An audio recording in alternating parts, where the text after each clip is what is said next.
I'm a girl, right? So I'm a third child, and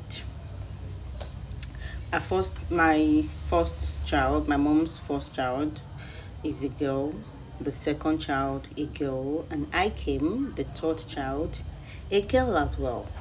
And this made my dad, he hated me so much.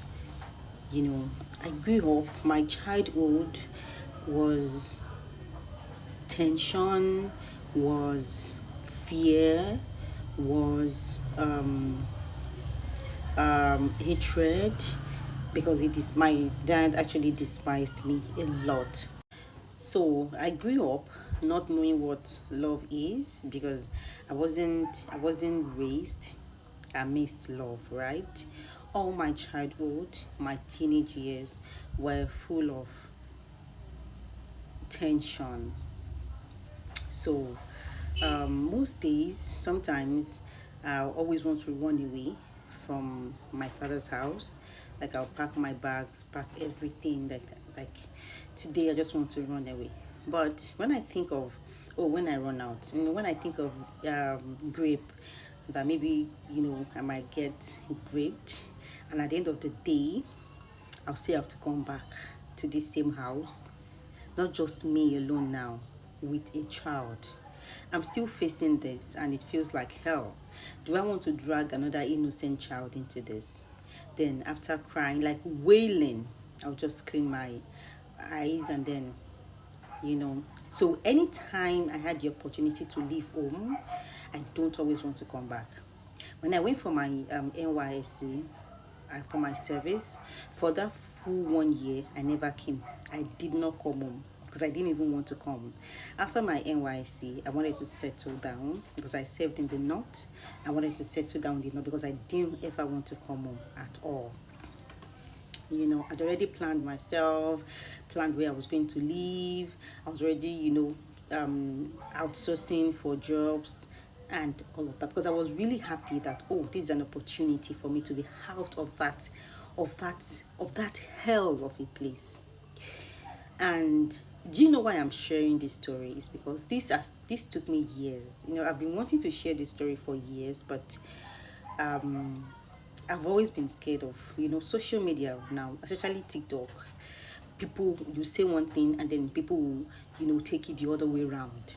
So I've always been scared of sharing this story, but because I didn't know how I was going to take it in then, because I was still so much drenched in that emotional tension. But now I have healed from it. Yes, I have really healed from it, and that is why I can say it. So even if someone gives a comment, that is not, it won't get to me, because I've healed.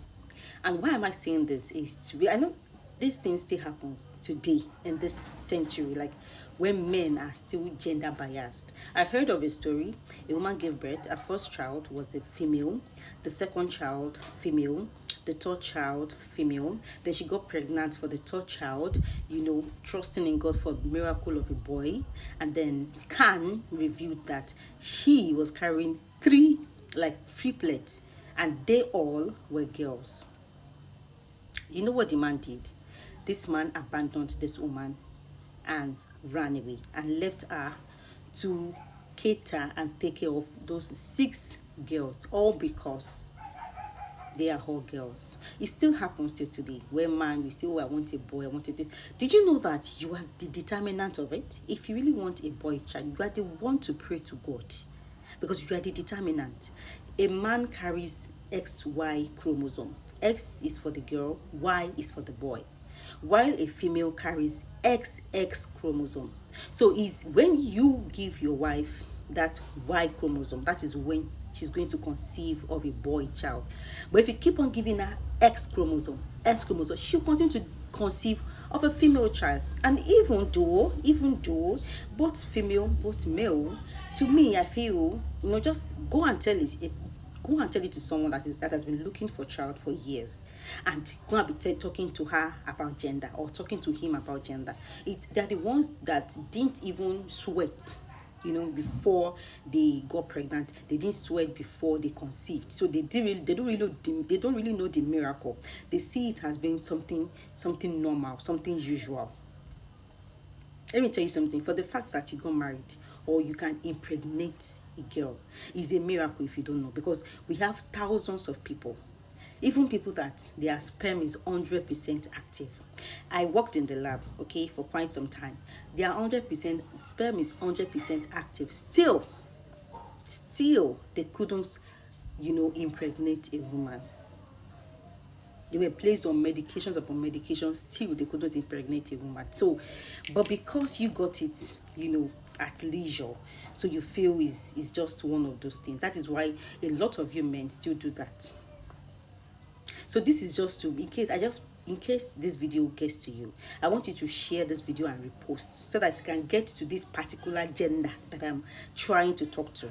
I really know what I passed through, what I went through all those years, and I don't pray, I don't even wish it because they might not survive it. Honestly, I'm not even joking.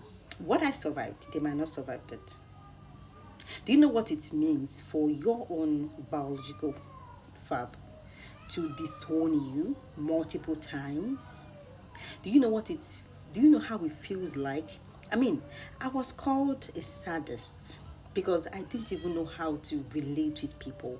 I always see myself as being, the bad one or someone, because I grew up into acknowledging that. So I always see myself as the one that,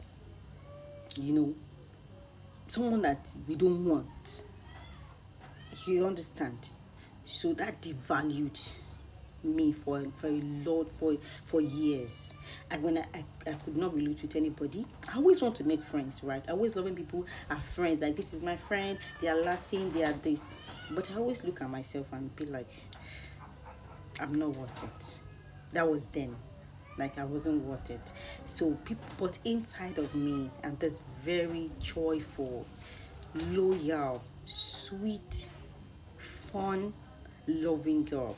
But I couldn't exhibit it out because I was scared of rejection. And it got to a point people started calling me a sadist. But I know I'm not a sadist. That was what my action, portrayed. So please and please, for those of you that are always this gender biased, treating a gender bad, I hope you make amends. And please, I will not restrain to sue anyone that wants to take my story as his or her own, because this is personal to me. This took years for me to come out to say this. This is my personal journey, and I won't take it lightly with anyone that will say he or she wants to copyright my story.